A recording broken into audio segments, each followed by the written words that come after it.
Hi, everyone. Welcome back to Bufnagle the podcast, where we explore entertaining and enlightening discussions of the adventure of life and all things good. From science and technology to history and philosophy to leadership and success.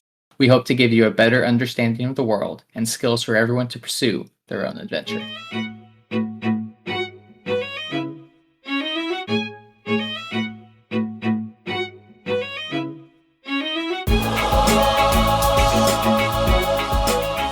Hi, everybody. Welcome back to Bufnagle the podcast, where we talk about all things good and the pursuit of the adventure of life. I'm Rafe. Zach is on leave today. I'm doing it without him, so I'd love to promise that we're going to have a great show, but I think, you know what? I'll bet my mom will say it's a great show. Let's see what happens, all right? Hey, we can be reached at Bufnagle at bufnagle.com. We're on Twitter and Apple Podcast. We're on Spotify, Amazon. We are everywhere.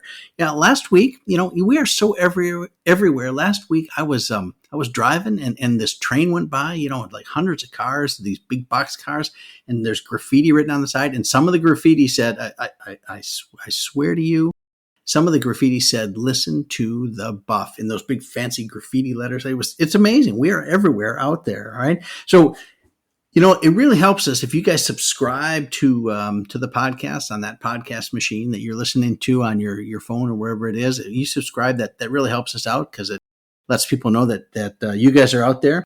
And it really, really helps us out if you guys give us one of those 5-star reviews and let us know I guess in what way we have moved you. Okay, that'd be a great thing. So every time we get a 5-star review, keep this in mind.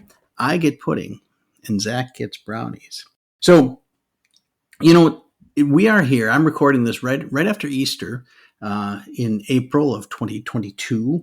And, I have some thoughts about Easter, and I've been thinking these thoughts, and I figured I would say them out loud, and we'll see what happens. And in particular, I have some thoughts on the Triduum, the 3 days of Easter, the Good Friday, Holy Saturday, and Easter Sunday triplet, that combination. And I'm going to talk about that a little bit. I'm going to get around there kind of in a roundabout way, as I'm known to do at times. Now, I've mentioned a couple times that 1977, the summer, I think it was probably summer of 1977, I was 12 years old, and the movie Star Wars came out. And I've talked about this before on the show, how this movie was a game changer in how at least I saw movies. And I was the perfect age for it. I was 12 years old. I remember my older brother he might have been 13 or 14 at the time. He went and saw it before I did. And he said, I just remember him talking nonstop about this film before, the next morning when he came home he came home that night. We talked the next morning.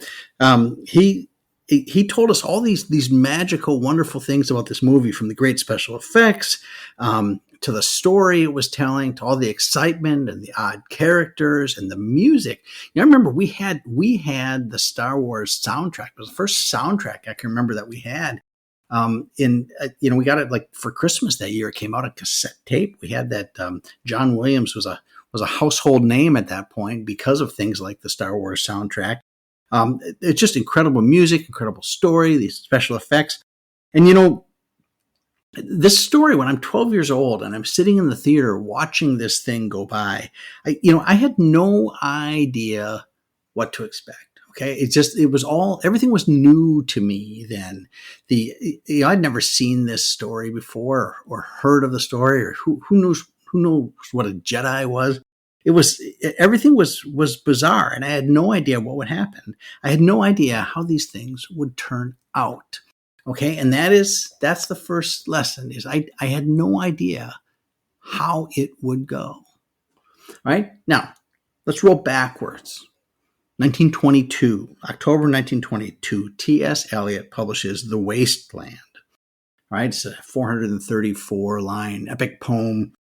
Discussed all sorts of things. The line "April is the cruelest month" comes from The Wasteland, and you know what? We're in April now, and April can be cruel for a number of reasons, but that comes from T.S. Eliot's The Wasteland, and The Wasteland is considered a representation of the disillusionment of the post-war generation. Now, the post-war generation at that point was the post-Great War.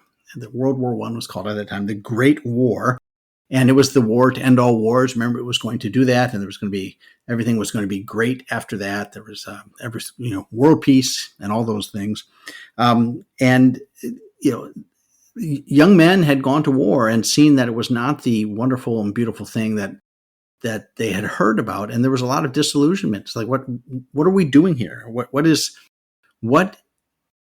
going to happen was the question, right? Eliot was at the time he was suffering. Both he and his wife were suffering from mental disorders. His marriage was on the rocks. Things were falling apart. He was a man in despair, and at that time he's writing The Wasteland. All right, World War I, this great war, had ended in 1918. It ended 4 years prior, November 11th. Remember the armistice.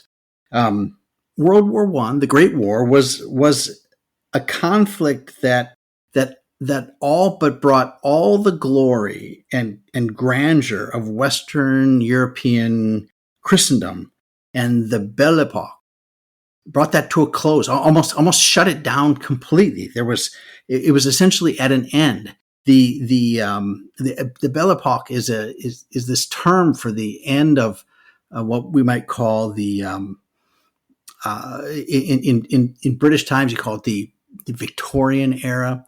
This time we talked about it on the podcast, the Midnight in Paris episode, where Gil's character meets Adriana, and while Gil longs to go back to the 1920s, Adriana longs for the late 1800s, where they had this golden age, horses and carriage and gas lamps and grand fashion of the age. The 1920s Paris that Gil enjoys is the Paris of Picasso and Cole Porter and Hemingway.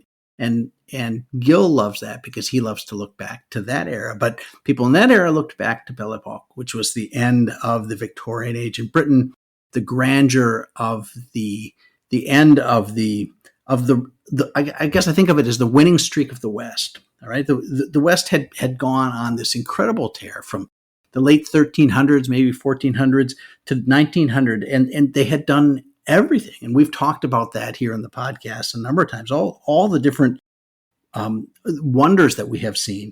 We talked about the Ninja Turtles and the artists, the Renaissance artists, and what they had achieved.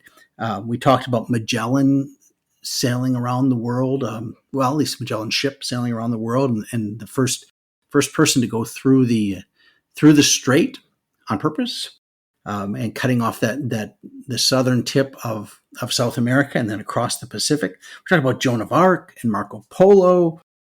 We talked about Gil and Midnight in Paris and all sorts of things. And when we talk a lot about the grandeur of the West, we're talking about that time from, say, 1400 to 1900, where everything was wonderful. But the Great War changed all that. World War I shattered that.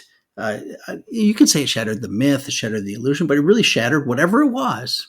It came tumbling down. And T.S. Eliot and his generation, they were sitting in the early 1920s thinking, well, now what? What is going to happen? What do we do?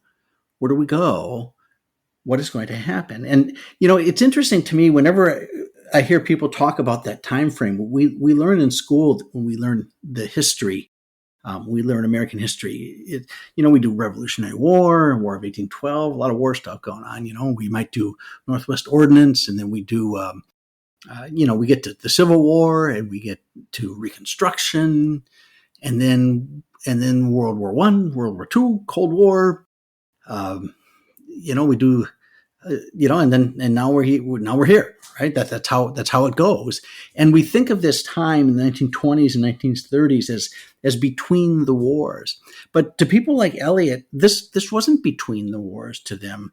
It was after the Great War. There was no knowledge in 1922 of Hitler rolling into Poland in 1939. There's this perspective that changes with time that we get to see. But people living in the time couldn't. So the time between the war has to be viewed in the context of the people who were living it. right? They lived it. They saw the glory of the civilization before, and they saw Western Europe slaughter itself with very little benefit, if any. And what it ended up doing was that, they didn't know it at the time, but it ended up with producing the rise of Germany in 1939 and the disaster that was World War II, right? Which brings us to World War II. On the coast of Normandy, where the Allies started the reclaiming of Europe from the Nazis, there's a point of land called Point du Hoc. I think that's right in French. It's Point du Hoc, but there's no H in French, and then point is not point, it's point. Right? So at Normandy, there's these 35-meter tall cliffs, 110 feet tall. And at the top of the cliffs were artillery, right? German artillery staged at the top of the cliffs to make anybody trying to advance onto the continent from across the channel make it very difficult. But the Army Rangers were charged with taking the cliffs. And on June 6, 1944, these men scaled the cliffs with ropes and took out the artillery and successfully did their job with regard to the D-Day invasion of Normandy. And we know now that the Allies then, within a year, foot by foot, step by step, mile by mile, rolled their way to Berlin. And they were in Berlin and met the Russians, the Soviets, in Berlin in the summer of 1945.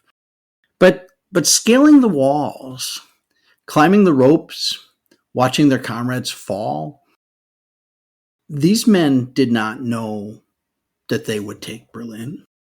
They didn't know if they would be turned back, if D-Day would be the wonderful, grand reclamation of the European continent, or whether it would be a failure to take down a tyrannical regime. They didn't know.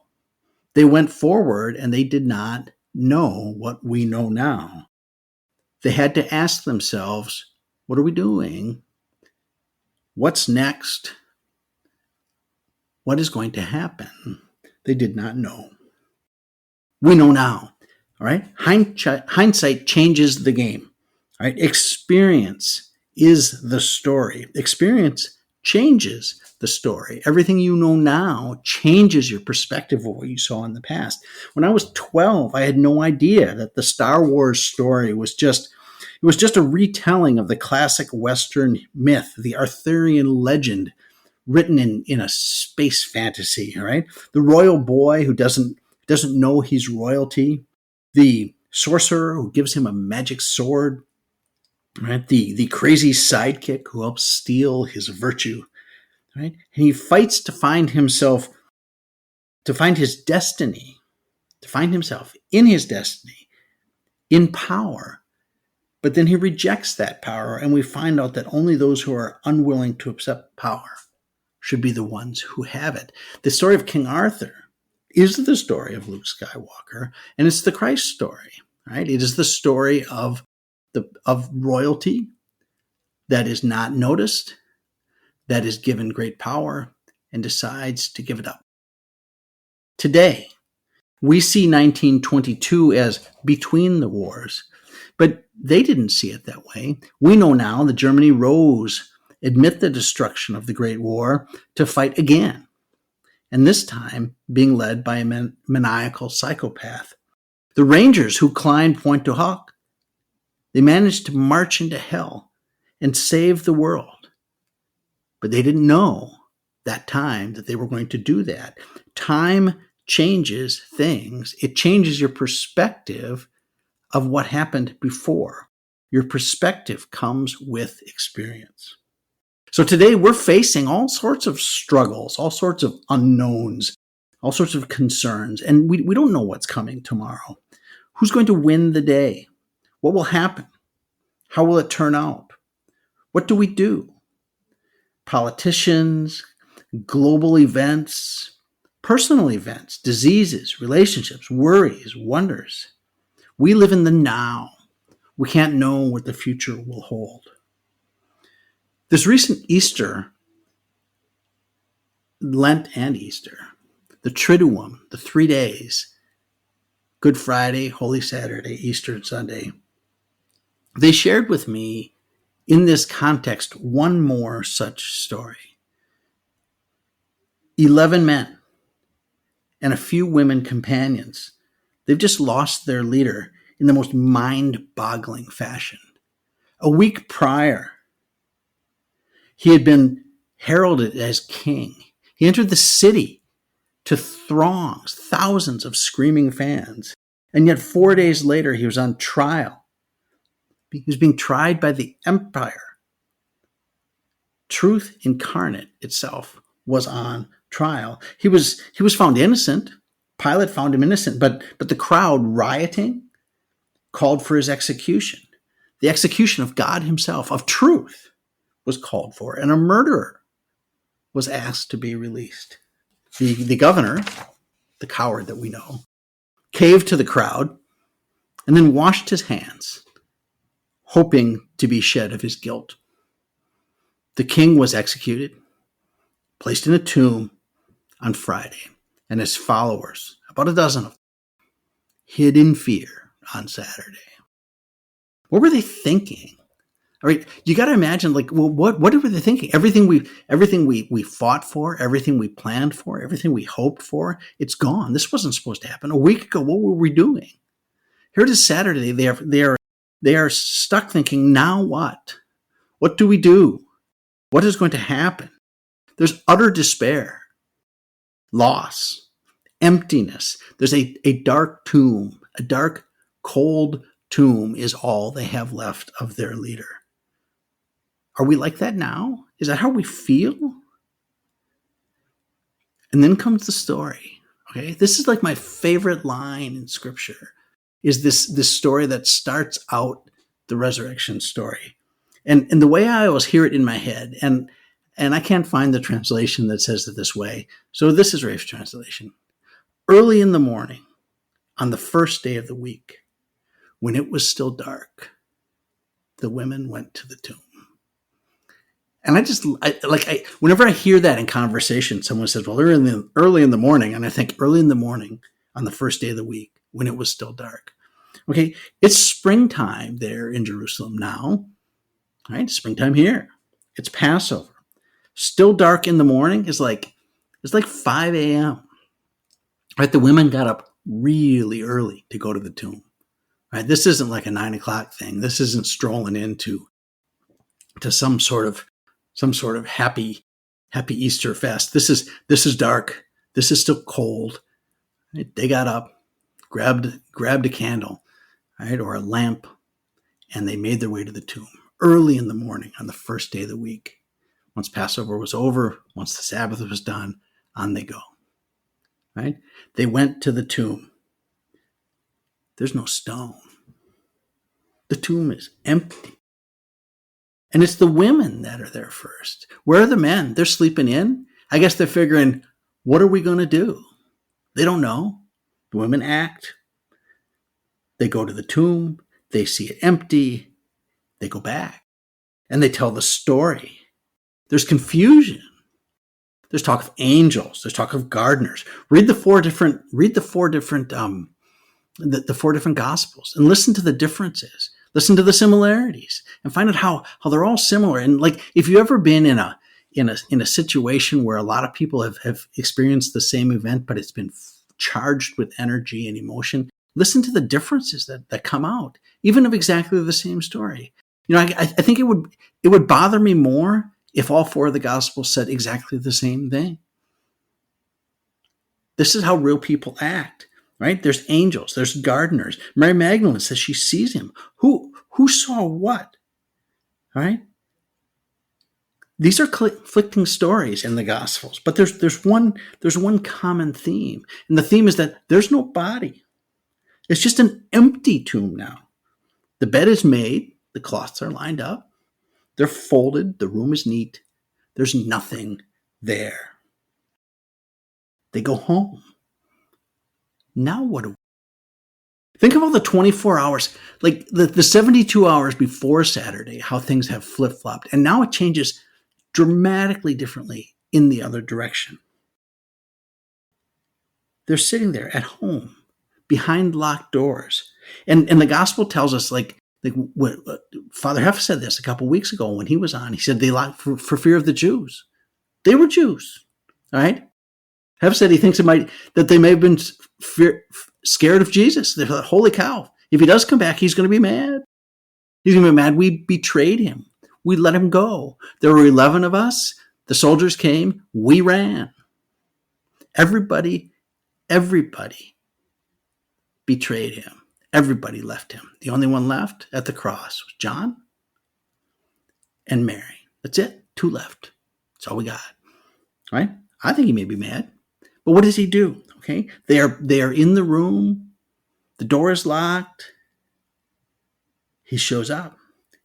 What does he say? I mean, what would you say? Dude, check out my hands. Dude, check out my sides. No, it's peace with you. Peace. Peace. Think of the turmoil you face, the political turmoil, the personal turmoil, right? Maybe you're sick. Maybe you have a sick friend. Maybe your country's in trouble. Maybe you're worried about how your kids are going to turn out. But who knows? What do you need? You need peace. You need peace. Peace be with you, he says to them, and he shows them his hand and his side. Thomas isn't there. A week later, Thomas is there. We find out he's doubting, and he is proven to have seen Jesus. There he was. He touches him. He sees him. But miles away, on the way to Emmaus, we all said Emmaus, right? 2 of the disciples are walking, and they're sad. You read the gospel account, it's almost comical. They're like, yeah, their heads are down. Things are really bad, right? And Jesus walks with them. He walks with them, and he says, hey, what's going on? What are you talking about?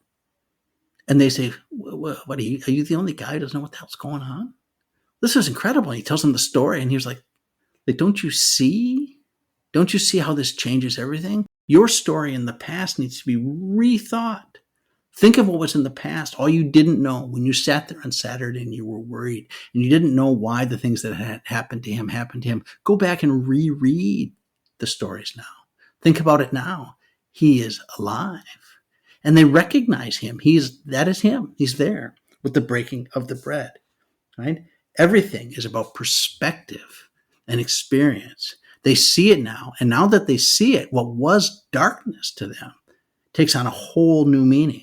He is resurrected. Life has beaten death and truth has won. And the world is now, and this is the thing that's interesting, the world is now completely different. They say that the resurrection is the point on which all of history turns. Right? Everything about that changes everything. The band of 11 and the followers, they grow. Love is the goal. The conviction of countless martyrs brings in enough new converts to transform Rome and then the world. The world we live in now is Christian at its core. Our understanding of good and evil has a source. Truth has a source. Courage, wisdom, virtue, honor come to us through 2,000 years of Christ among us and that understanding. A rational God can be studied and reasoned about. His world reflects his majesty, his wisdom, and his love, his agape. But still, some of us have doubt. We fear, we wonder, we worry. Satan keeps poking us. But we have something that the 11 in the upper room on Saturday did not have. We have hope. Not a hope in a magic world of fairy tales. Not a world without suffering. Not a world without sorrow. Those are all still there. But what we have now is a joy that is present despite these traumas, despite the pain, and despite the suffering. We know the perspective now is different. Whatever your fears, whatever your concerns, whatever your doubts or worries, there is hope. Julian of Norwich was visited by Christ in a vision, who told her, all shall be well. All shall be well. All manner of thing shall be well. This world of ours is not just the material world of our senses. There is truth, and there is justice, and there is love to be found, whether or not there is matter in the universe to express it. Mary says in the Magnificat to Elizabeth at the visitation after the Annunciation, she says, my soul proclaims the greatness of the Lord. My soul, my life force, my being, my very self, myself proclaims the greatness of the Lord. All of the universe shows that glory. On Easter Sunday, I got the tremendous joy of taking my granddaughter, who's a little over a year old, to Mass on Easter morning. And if you know me, this does not come as a surprise, but tears of joy flowed from my eyes as I was able to show her the grand choruses, the instrumentals, how the percussionists work, right? How the singers sing, how the bell players bang the bells and the trumpeters trumpet. Right?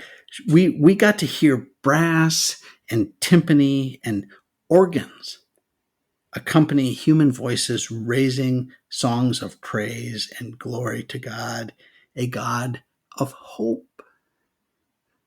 All shall be well. Perspective changes everything. Seek truth, seek beauty, and seek goodness. They are the signposts of the road to God. Be hopeful and enjoy the adventure of life.